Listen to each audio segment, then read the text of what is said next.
Listen, we finally hit 2021. After one of the worst years we have ever encountered, we are just praying that this one can do us a big favor. And that favor is, honestly, just be better than last year. Most of you, if not some, have set New Year's resolutions for themselves. Things like stop procrastinating, to work out more, to spend more time with family, and the list goes on. Now, have you guys made a resolution for yourself that goes along the lines of make more money, or save more money, or be financially secure for the year? If you have answered yes to all three of those, then you are in for a treat. Because today, I'll be giving you guys 6 smart money moves you can start doing in order to fill that empty bank account of yours, or just simply be smarter with your money. Before we get into it, please hit that like button and subscribe to the channel if you are brand new around here for more videos like these. So with all that out of the way, let's get started. Number 6, the importance of saving. So back in the beginning of 2020, the infamous coronavirus has taken over the world. Businesses like tourism, restaurant, bars have taken a huge hit because of this worldwide pandemic. So with that being said, life really is unpredictable and your savings can be your trusty lifesaver. A study from the Pew Research Center found that 41% of all adults in the US have struggled to pay their necessary bills ever since the pandemic began. Also, a study from Clever found that 61% of Americans said they don't expect to have any emergency savings by the end of 2020. See, now reasons like these are why you should get serious about saving in the new 2021 year, because trust me, you'll want to think long term at all times, especially with unexpected events like COVID. Nowadays, financial advisors recommend following the 50-30-20 rule when breaking down their take-home pay. The 50-30-20 rule is basically 50% of your income going towards living expenses. Example, groceries, bills, and gas. 30% going towards recreation or entertainment, for example, subscriptions, eating out, concerts, and lastly, 20% going towards your savings. Now, obviously, saving 20% of your income is hard and sometimes near impossible to do, but that's why you should start with increments. What I mean by this is start saving with an amount that you are comfortable with, even if it starts with just a few dollars. For example, start saving 5% of your income every month, then gradually increase it by 1%. By the end of the year, you will have tripled the amount of savings going towards your emergency funds. That being said, take this rule or take any saving hack you may have heard of and initiate it towards your financial life. I promise you, you'll wish you hadn't started earlier. Number 5, invest your money to make more money. There's this famous line that goes like, you must spend money if you wish to make money. And yes, this is still relevant in 2021 as this is one of the biggest financial tips anyone can give you. You must invest your money in places where chances are your initial investment can multiply over time. By doing this, you can reach your financial goals more effectively and efficiently rather than just letting your money be stuck in the bank. Another famous saying is, if you don't like where you are, move.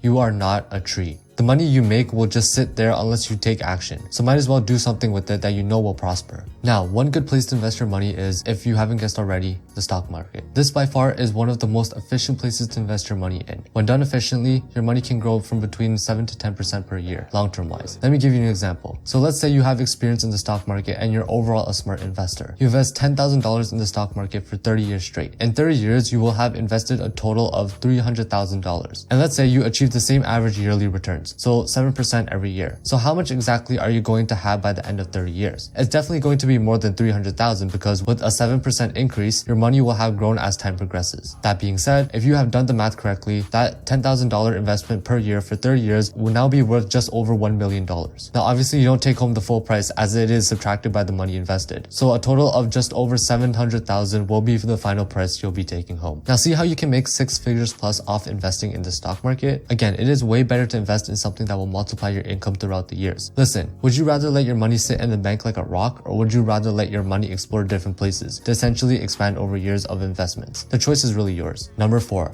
subtract unnecessary expenses. Now, I'm willing to bet half of you guys, if not more, have unnecessary expenses. You guys have to understand that some of the things you spend your money on daily can be eating up your large portion of your income. Things like cigarette packages, coffee runs, takeouts, and the list goes on. What I'm trying to say is, if you know that you don't need to buy a cigarette package every day or buy bottled water every time you are thirsty, don't buy it. I want you guys to do something real quick. Think of the things that you tend to spend your money on daily and multiply that by 30, or how many days you spend that item in a month. For example, an average coffee costs about $2.99. So let's say I drank that for 20 days in that month. In total, I have spent roughly $59.80 that month just on coffee. And if you multiply that by 12, you are spending approximately $717.60 on coffee yearly. You can be saving hundreds of dollars every year just by canceling out unnecessary expenses you may have. Now listen, I'm not telling you to quit drinking coffee. I'm not telling you to stop eating out, but at the very least, you should be cutting down the amount you spend on your wants, because you can be saving a couple of hundred or even thousands of dollars yearly in just subtracting your expenses. Bottom line is, cut off things you don't necessarily need to spend in your life and watch how much money you will save at the end of the year. Number 3, your credit card points.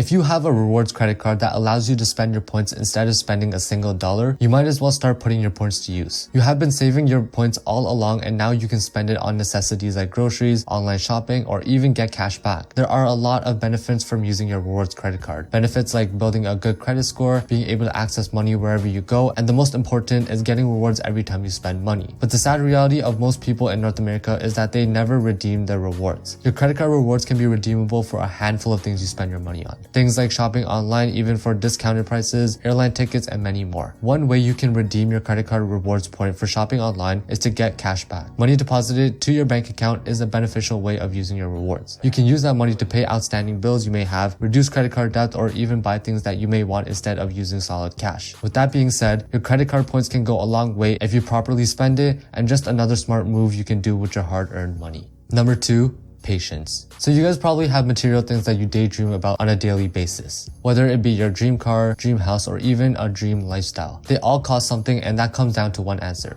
money. Now, in my opinion, there's nothing wrong with being materialistic. Like honestly, if you earn that money with hard work and dedication, you have every right to spend it however you like, in my opinion. But like I said, patience. When you buy yourself your first new car, it's an incredible achievement. Then you immediately start spending on spoilers, exhausts, new tires, like all these features that cost another $1,000 where it could have been waited out for years. Start with modest accommodations instead of going all out on your dreams. You also have to keep in mind to not spend on a lifestyle you can't afford. Chances are you don't have more money than Kylie Jenner. You don't have more money than Elon Musk. So instead of getting caught up on the lives of others, focus on yourself and focus on your financial life, because your money will benefit you in the long run if you just wait a little longer. Trust me. Number 1. Pay off your debts. Debts are one of the biggest income eaters of your entire life, which is why if you have student loans or any form of debt, you should make it a priority to pay them off in 2021, or at the very least your 20s. The more debt you have, the lower your credit score becomes, and therefore may reduce your chances of living your best life. Now, everyone has their dream lifestyle, but dreams do not pay bills. If you want a leisure life and if you want material things, this won't be attainable, especially with the debts constantly following your footsteps. In 2021, I recommend you make a clear debt repayment plan and stick to it. After you create a budget, consider how much money you can put towards your debt every month. And obviously, if you want your debt to die down faster, that will take up a good portion of your yearly income. And yes, that does suck, but trust me, the faster you pay off your debts, the more you'll regret that you haven't done it earlier. Well, that about wraps up the video for you guys today. I really hope you learned a thing or two in this video, and hopefully you can apply some of these tips to your daily lives. Like I said before, if you haven't already, make sure you hit that like button if you enjoyed, and comment down below some videos on topics you may want to see on this channel, as we are about growing and helping you as a person. And last thing, subscribe if you are new around here, and turn on post notifications for an instant notif every time we upload.